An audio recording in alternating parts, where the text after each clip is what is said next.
Don't hit leave webinar. Welcome everybody on social. I'm going to start our recording again and we can get rolling.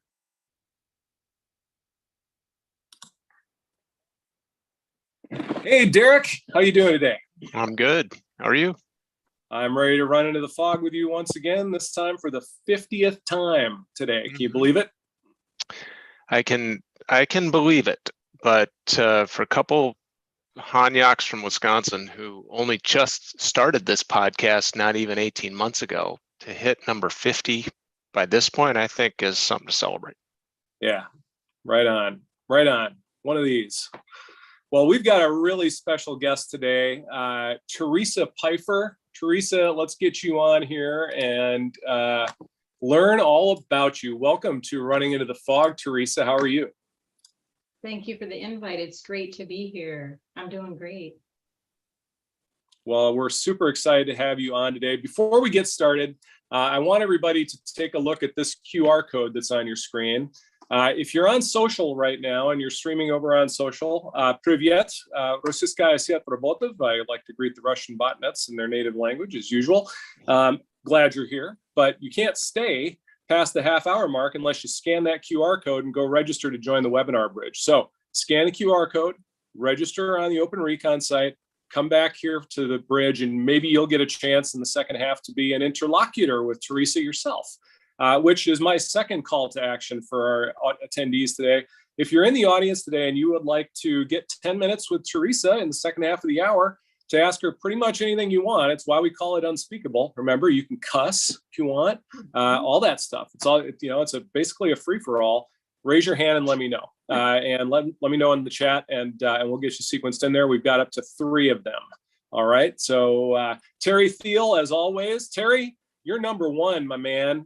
We've got our first interlocutor already, Teresa and Terry Thiel. So awesome. With that, Teresa, you're at Corning now, but you haven't been at Corning very long, at least as a total ratio of your CI career. Tell us about where you got your start in the competitive intelligence world and why you made a change. Sure. So my start into CI was really accidental. I was on the track through librarianship to go into school library media, and then did some practicums in the school district and realized no way can I do another day in a practicum, no less a career in this field. So I knew through this was close to the end of my schooling when I did the practicums and realized I had to switch gears, but I love the business piece. I didn't know CI was a thing. I didn't know how to monetize my love of intelligence and research and the business environment. And once I discovered this was a world, I never looked back. And my first job out of grad school was with a small business in Rochester doing market intel with, we were a commercialization company. So we contracted with the feds to work with the small businesses they funded for emerging tech. And so it was new industries, new players, new roles that these entities played as we worked with them in business development. And it was a fabulous 18-year career. And then I did a review, a performance review about 6 months ago. And I had the opportunity to really reflect on where I saw myself in the next year. And I spent some time documenting my vision, my goals, what I wanted to do with the company. And when I came out of that performance review, I realized that the boss, who I love dearly, had a different vision for my role. And I realized at that point that it was time to switch gears. And there are a million opportunities out there for CI and some great ones. And I really landed a dream job at Corning. Wow, what a great story. And so brave of you too, to after this really lovely, I won't say comfortable, but it feels like home. And we were talking earlier about how hard it is to, decide to make a change like that is in your own best interests, and not necessarily, something that you're you're used to doing. If after 18 years in that role, suddenly it's like, boy, I'm going to take a risk and jump out there, and I'm going to spend the rest of my career, in other words, doing something that is a hard left turn, from what it was I was doing earlier. Tell us about that, because you've been running into the fog, by the way, with us, and I want to just share that Teresa's been one of our most active participants on these sessions. It's been really lovely to get to know you a little bit through the process of you just showing up for these, bridges and stuff. And I hope we do that with everybody who's out there. But talk to me a little bit about how the role now is fulfilling you. What is, and obviously you can't share any secrets or anything. We don't expect you to, but tell us a little bit about, what's so great about Corning and how Corning is fulfilling that role in ways you couldn't at the old place. Sure. So I've learned a lot from actually many of the panelists that you've had on the show, and been inspired by them, as well as others in our world of CI, as I think about navigating those waters. But the transition, it's probably true for most of us. Those big transitions in life aren't necessarily something we choose, but they choose us. And we can kind of be driven into the fog by a desire to really grow and live, or a fear of death. It depends on what's going on in our life. Are we really trying to just keep our heads above water, or are we at that point where we can expand our boundaries, grow, take on new skills, new learning, and really charge the fog? And when I say we don't get to choose those points in our life, it's very often a matter of circumstance. So it was kind of the perfect storm. The kids were a little bit older. I've been working from home for 18 years. I wasn't ready to leave my home. My family is my number one priority. And as much as I love CI, it's really, it is my career, but it's a side gig that I love when I'm not managing my family. So it had to fit into this. And I was able to negotiate the position with Corning to work from home and make quarterly visits.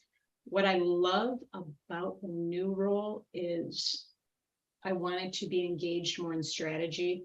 I wanted to work more on forecasts and projections and number crunching, the kind of things that historically I haven't put a lot of energy into because they haven't been part of my role. I wanted to learn from others. Eric, you and I spoke a little bit before the meeting, and we talked about your son learning a new role, and you indicated that bringing someone on board was really what he needed to learn that new skill with, so that he could grow forward.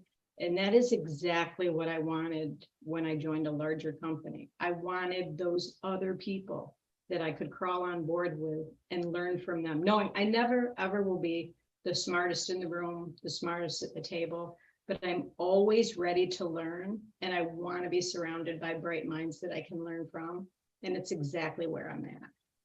Wow, that is brilliant. And that really is what intelligence is. It's about learning and the ability to learn the right things faster, and sometimes unlearn the things that are counterproductive. But Derek, I've monopolized Teresa here for most of Unthinkable, so you take over. You have, but I'll let it go for today. Teresa, I want to go back to something you said. When you were in that performance review at the former employer, which was like family to you, right after 18 years. I think I heard you use the word my manager, my boss, who I love, and there was no D at the end of that. It wasn't a past tense. It's still a present tense from what I think I picked up on. Am I right in that? Absolutely. So that suggests that you may have chosen a courageous path to leave a place that was like family to go charge the fog, so to speak. But I have to believe, based on your confirmation of that even that former boss was championing your new venture in that regard. And I'd love to have you talk a little bit about what that meant to you, or maybe still means to you, as you charge the fog, so to speak, because we were talking in the lead up to this live stream starting, that sometimes the reality is you hope to have a certain degree of continuity in your management team. As a small business, I'm going to assume as 18 years passes, that you were a really key part of that former operation. And for that individual to say, you know, Teresa needs to go and do this for her own growth and opportunity to kind of see what's beyond these four walls that we're in.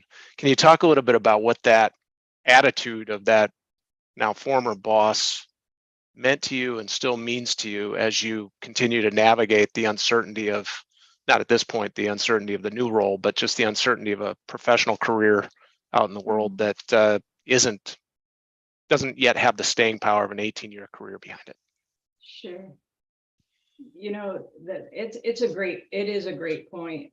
For 18 years, she was the president of the company and my boss, and for her to let me go with such grace and to wish me well she didn't have to do that. You know, this is her baby, it's her brainchild, it's her business. To lose a piece of that means it's a lot of work to refill it. So I respect her and honor her more than ever, and always will. She will always be a big part of my life, you know, whether I see her or talk to her ever again, because she was so pivotal in allowing me to stay home and raise my babies for 18 years, you know, and to trust me with her work and her business and that position for all those years.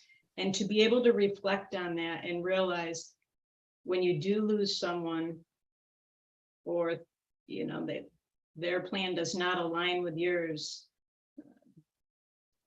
digging deep and putting a little grace in play can go a long way. I love that. And I often say there's a couple I was never a gymnast, either recreationally or competitively, but I like to use this analogy. There's a couple different ways you can get off the balance beam, either gracefully or not so gracefully. And the graceful approach to the balance beam of professional endeavors is always going to be more rewarding, I think, than the not so graceful approach to that. What do you think, Eric? Well, apart from my astonishment that you were never a gymnast, I think that's where I'll start. I can't believe it, Derek. I've known you for 48 years of your life, and I've always assumed you were a gymnast. But all teasing aside, you know, I think what small businesses do that big businesses, I think, can learn from is that they make their people feel like they're part of the family. You know, they create a sense of belonging that leads to 18-year careers like you've had at the other place, and now you're sort of restarting at Corning. And, you know, there are some big companies out there that can achieve that same sort of culture. I think it's a lot harder for big companies to do that than small companies. And I think it's actually one of the major competitive advantages. And obviously you worked with 1,200 or so small companies, it sounds like, during that 18 years.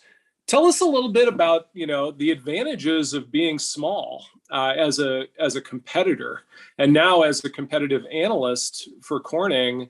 You know, what are the ones that keep you awake at night? You know, and in terms of where the disruption will be coming from. Ultimately, how do you know, small companies weaponize the advantages of being small and take share from the big guys? And obviously, you're sharing some insights there that may come back to haunt you at Corning a little bit. But obviously, you know, big companies have other advantages that small companies lack. Tell us a little bit about that if you have a thought.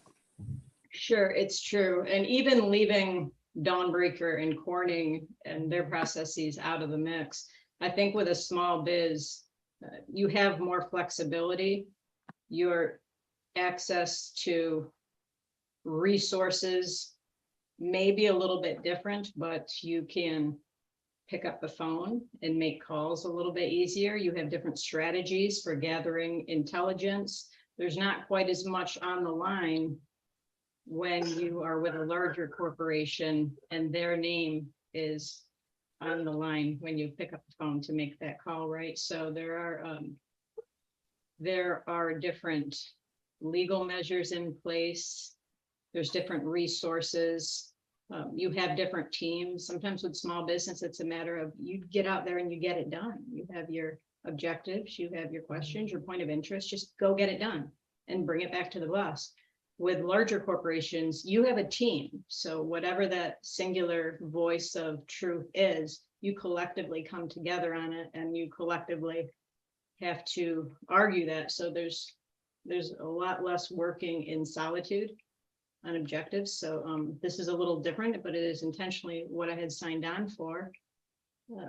So yeah, different worlds, a lot more people to learn and to know, and your networks grow, and learning the process of leveraging those is also very different when you go to a large corporation. I'm still learning. I'm a newbie over here. Well, and one of the things I've noticed is there is a larger, how do I put this delicately, a political and sort of, corporate tension, I think, that exists in big companies that, when you're reporting to the founder of the company, you don't really see that. The founder of the company, she didn't have to answer really to anybody but her clients, right? And from the standpoint of collaboration with your boss, that's a different story when you're in a large corporation where everybody's kind of trying to climb the ladder a little bit. There's always another slot that they're sort of angling for, or they often are. And I will cite the competitive advantage of the special librarian, by the way, at least in my experience, has been the ability to target the need of the consumer, and specifically the reference interview. I've cited this for probably a decade now, that the special advantage that special librarians have over everybody else in the intelligence world is they know exactly not what you're looking for, but why you need it. Are you going to turn this into your senior thesis project, or is this going to be a diorama that you do for art class? And those are two completely pulled out of off the top of my head examples, but the usage of what information you're looking for becomes the context for the special librarian. And I'm guessing you bring that mindset with you. So this is really amazing to hear you say this, Eric. I did not know, and I'm learning as I go. I thought everyone did reference interviews when you sit down with a task or a goal. I thought everyone did it. So if I get a question or an objective that comes in my way, my immediate response is 6 questions back. Yeah. Where are we going with this? How are you going to use the information? Let's work on a taxonomy here. And I thought everyone did this, and I'm discovering it's not true. So I didn't know that was unique to special librarians, but I'm discovering that. Right on. Well, and you should probably teach a class. Just put it up on our website. Heck, we'll pay you for it. Teach a class on how to do reference interviews for competitive intelligence programs and stuff. You have that invitation to consider, Teresa. Thank you. We'll help make it a reality. Thank you. Well, it's really fabulous you brought it up, but I didn't realize it was a thing, but I can tell you that I live it and I see it. Right on. Well, one thing that I'd like the audience to see is that there's a different QR code on your screen right now. And this QR code is for something called a POAP. Now, I scanned it while Derek was interlocuting Teresa, and I used my handy dandy POAP mobile app to do the scanning, which is connected to my crypto wallet. And I went ahead and claimed my token.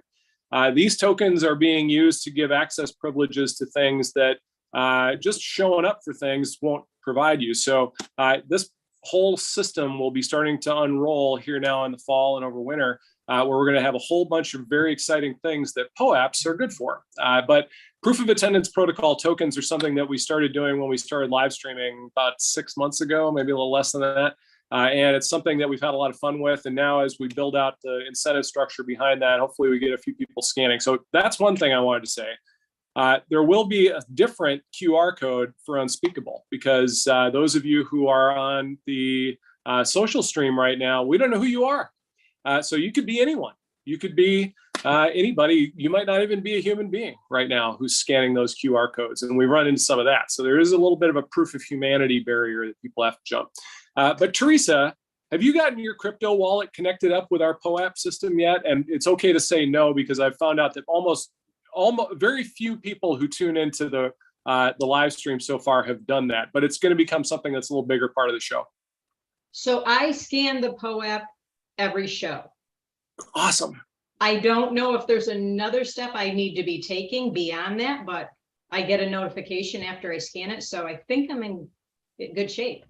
Perfect. Well, they're at least set aside for you, even if you don't have them in your wallet yet, which is part of what we're building on the back end. Is the fellow who is actually running that screen is building an analytics system for POAPs that will allow us to see what type of expertise people have based on the POAPs that are in your wallet. And it's the beginning of a subject matter expert indexing project that we're going to be taking underway in 2023 pretty seriously. So Teresa, by scanning those POAPs, you're a part of that index. And now appearing on the show, we know even more about you. And so as we think about that human element here, I'll throw you a question to dismount my promotional activities.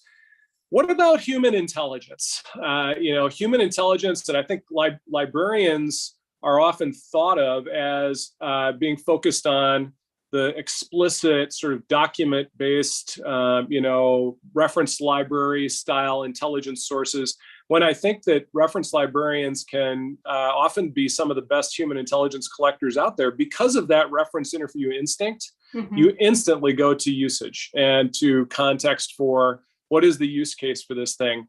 Do you have any insights for us on human intelligence and its continuing role in, I think, this artificial intelligence world that we're all supposedly convinced that we're about to pass into? It's funny you'd say that. I think when you come in as a librarian, and maybe even in the competitive intel research space, you are assumed to be a little bit more on that side of the spectrum, maybe a little bit closer to secondary data, subscription paywall sources, strategy. But in reality, one of my greatest loves is conducting the interviews with the more tactical ends of those teams, and the voice of the customer exercises, and validator and dispelling needs, and assumption on unique differentiator for products, and pulling from the voice of your users, potential customers, those in the field, reconciling that with secondary resources and pulling strategic insight into that is the most interesting part of the job. Super, super cool. Derek, I'm going to give you back to Teresa here after one more example, and that is for Terry's benefit. Terry, I see your remark out there. We do have a way you can use your email address to mint your POAP, and then it's reserved for you when you want to claim it to your wallet. Thank you to William in the chat, by the way, for putting in the little notice about MetaMask. MetaMask is the crypto wallet we do recommend that people use, but POAPs and other NFTs are going to become a big part of our future, whether you want them to or not. And so really in the last year, I've realized exactly how big a part they're going to be when we talk about subject matter expert and networks of subject matter experts that are orthogonal to one another. They have intersecting points on specific topics of expertise. And that human intelligence layer ultimately is what really is the ultimate difference maker. I think I heard what you say in your remarks back there, Teresa. So Derek, take us home on unthinkable. Mm-hmm. Well, from your description, I've got kind of a two-part question. I'm not even sure that they're linked all that well, but they might be.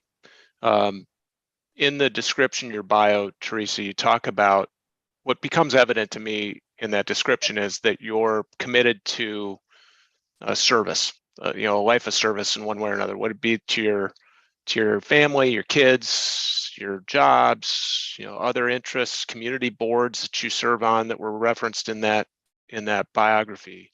And I guess I'd love for you to expand a little on that. And then if there's a connection, and I don't know if there is or isn't, but 21 years and 2 days ago as a New Yorker, obviously the state of New York and inner city New York City experienced something tragic, and I'm curious, not to bring up memories that you don't want to necessarily speak about, but I'm curious if the events of 9/11/01 kind of had any level of influence, obviously trying to memorialize the memories of all those lives that we so tragically lost 21 years ago. Mhm. As a New Yorker, do you have any comment for our audience about any influence that 9/11 might have had, whether it be on your opportunity to influence at Dawnbreaker, the federal community, or anything from the standpoint of a mindset driven toward the service element?